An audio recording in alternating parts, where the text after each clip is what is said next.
Well, it's time we talk about the elephant in the room. I've been on this video for a week, and every day, every single day, something more insane with these two games happens. I literally kept postponing this video because it's like bam, bam, bam, shots fired, Ubisoft found dead in a ditch. But before we get into it, I just want to say thank you to everyone who's watching and commenting on my videos. I'm not gonna force you to subscribe because I still don't know what this is, but yeah, you interacting means a lot, so thank you. So today I want to look at two big games that are coming out in February 2025, which are Assassin's Creed Shadows and Kingdom Come Deliverance 2. One has full-blown controversy behind it and a marketing that is a total joke, and the other is a perfect child that has never done anything wrong ever in their life. And to play everyone's favorite DEI game, I'm a Wi-Fi passport woman from Czech Republic, which is coincidentally where one of these games is taking place, and that means, according to the Wheel of Doom, that not only I'm always right about everything, but also I have a unique perspective about these two games. Now, I don't need to tell you that we are in the middle of a culture war. Have you heard of that? Gamergate 2 and all that jazz? Yeah. And so I think it will be fascinating to watch how these two very different and yet very same games fare against each other. A few weeks ago, I had said something similar under a video about upcoming RPGs, and someone replied to me that these two games do not have the same audience, that there is no overlap, and I fundamentally disagree on that. So, KCD2 is now releasing a full week earlier, and that is on February 4th, 2025, instead of its planned release date on February 11th, and AC Shadows is releasing on February 14th. I'm happy about this. It gives KCD2 a chance to breathe, and honestly, even if you are waiting for AC Shadows, why not just wait playing Kingdom Come, right? Also, this gives both of them a chance for fair coverage, even though I think we all know AC Shadows is gonna get 9 out of 10 from IGN and other totally unbiased gaming journalists. I'm sorry. I'm so serious about this. So, Assassin's Creed Shadows and Kingdom Come Deliverance 2 are both massive historical RPGs based on real-time events, which are obviously adjusted to the needs of the game, have historical figures in them, dialogue choice, romance, and so on. But there are three differences. Number one is the size of the studio. I mean, Ubisoft Quebec has practically unlimited resources and unlimited number of hands to work on AC, whereas Warhorse has currently, according to their webpage, 130 people and is safely tucked in Prague, about 20 minutes from where I live. Number two is the IP popularity, and while yes, the first KCD is a well-loved game, it's impossible to compare it with 17 years old, never-stopping machine. And finally, number three, and the main difference is what these two games think historical RPG is and what it should be. And funnily enough, I think they would agree on that one, let's say, about 10 years ago. I don't really think I need to explain the AC Shadows controversy because it's painfully obvious, but I did have fun watching Ubisoft in absolute panic mode in the last few weeks. Assassin's Creed is their milking cow, for lack of better wording. This is the moneymaker. This is what keeps the lights on. Could make an argument for Far Cry or Rainbow Six, but when someone says Ubisoft, the correlation is AC. Not Watch Dogs, not Prince of Persia, definitely not their current biggest hits, Star Wars Outlaws and Avatar Frontiers of Pandora. In the last few weeks and months, we had seen Ubisoft roll back paid battle passes, rename Infinity to Animals Hub, having certain content free for AC Shadows, and also removing early access, dropping price for Collector's Edition, removing AC Shadows figure for insensitive design, and of course, moving AC Shadows from November 2024 to February 2025. It's almost like these people have absolutely no idea what they are doing, which is crazy. I mean, this is Ubisoft. And it's not just the marketing team, but also we had been told by no other than Mark-Alexis Cote that most of the devs working on Shadows are juniors. His quotes from that interview had been taken out of context regarding if they think the game is bad or not, but the information on devs being relatively inexperienced is pretty clear. But the latest feature regarding Shadows is the so-called canon mode, which will make all the correct decisions for you in an RPG. with dialogue options. And the joke is, like the entire marketing campaign, that I get it. I mean, in the past they had troubles to explain if Cassandra or Alexios is canon, if you decide to play a gay character, how are they having children, blah blah blah. But this mess is their own making. You want to have dialogue options and romance choices? Deal with it. Don't be pussies and tell me I've been playing the game wrong. Or just get rid of the illusion of choice. We all remember the whale guard, right? 5 different ways to say yes because you are not allowed to say no. Cool. One of the things that no one talks about, and I find it very funny, is that Shadows is Ubisoft Quebec game. Now, I have not played Freedom Cry, which is a Black Flag expansion, so I can't talk about that. But regarding AC Syndicate and Odyssey, anyone noticed that their female protagonist is far better than male?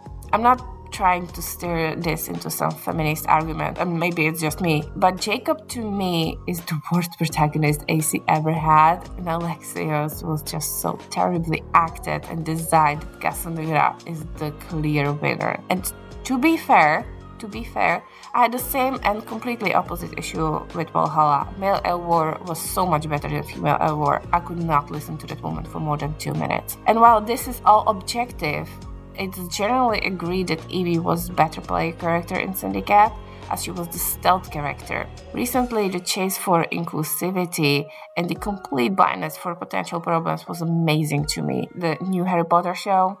So when you look at Shadows and the 2 main characters, it's incredible to me that no one saw the problem ahead. One is designed to blend in, to be the stealthy assassin in Assassin's Creed game, and the other sticks out like a sore thumb.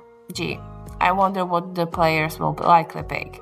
And so then we can call them names, right? My point of view and the reason why I'm even making this video is that I'm not American, I'm Czech, and Kingdom Come is set in Bohemia, aka the current Czech Republic. And I'm looking at Assassin's Creed Shadows and I keep thinking, would I be okay with this? If Warhorse had done this, would I be okay with it? And the answer is 100% no.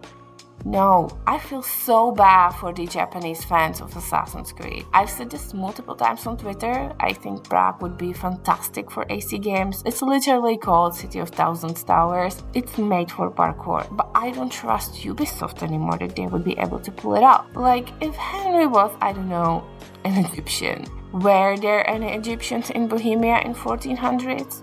Possibly. Is it really relevant for a game that is trying to showcase Central Europe culture, combat, customs, and day-to-day life? Obviously not. Who would better tell you who we are and what the country really is like than people who live there and whose ancestors come from there? I better see like a Maori protagonist for that rumored Aztec Empire AC. We really need that representation, and I know there was one person who lived there. My source is trust me, bro. In my first video talking about the Dragon Age Rebelguard, I went off and said that making a good game is really not that hard. Don't force agendas through our throats in the worst written dialogues of all time, if I may say so myself. And that's really it. This is a lesson that most Western studios haven't learned yet.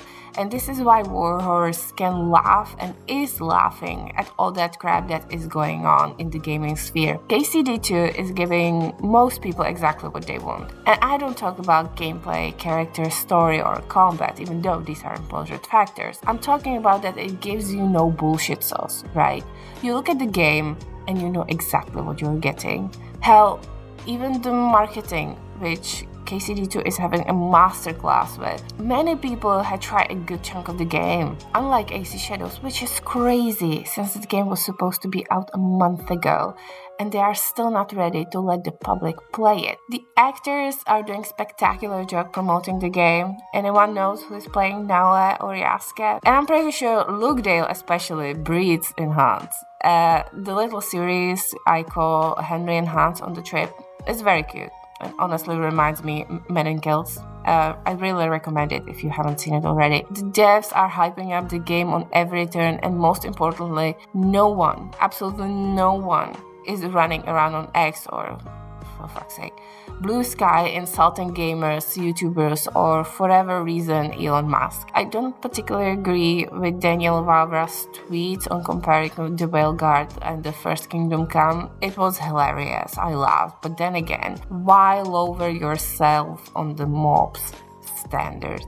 Like I said before, AC Shadows and KCD2 are two historical RPGs that differ in what a historical RPG should be. Ubisoft wants you to forget that this is even a historical RPG. Get lost in the beautiful world, don't think about it that much. Look, Blooming Securious in January, don't think about it. Listen to the message, give us money. No, for real. Money, give us money, buy the outfit. Warhorse wants you to have fun and maybe learn something about Czechia's history and medieval combat. And all of this is a reason why I absolutely cannot wait for this showdown between KCD2 and AC Shadows. It's gonna be epic. If you thought that the disaster Hogwarts Legacy boycott or the complete annihilation of the Whale Guard was fun to watch, I'm 100% sure that February will be to die for. And let's not forget Avowed will enter the fight along with Monster Hunter Wilds. To say that this will be a shitstorm is an understatement. Now, I'm not an optimist, so I do think overall AC Shadows will make more money. The IP is so big and Japan setting was designed for years.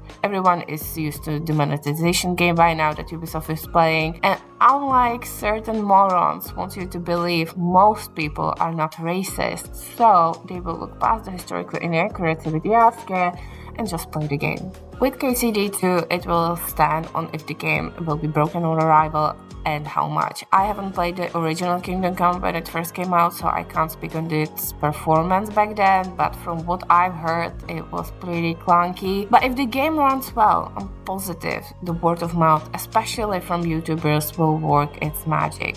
From the bottom of my heart, I wish Warhorse the best of luck, and I hope the game is awesome and a great historical RPG we all deserve. I hope the game is selling like crazy, that it has legs, so we will eventually see KCD3 or even better. We will see some new project that will blow everyone away. Ubisoft, you do you, boo.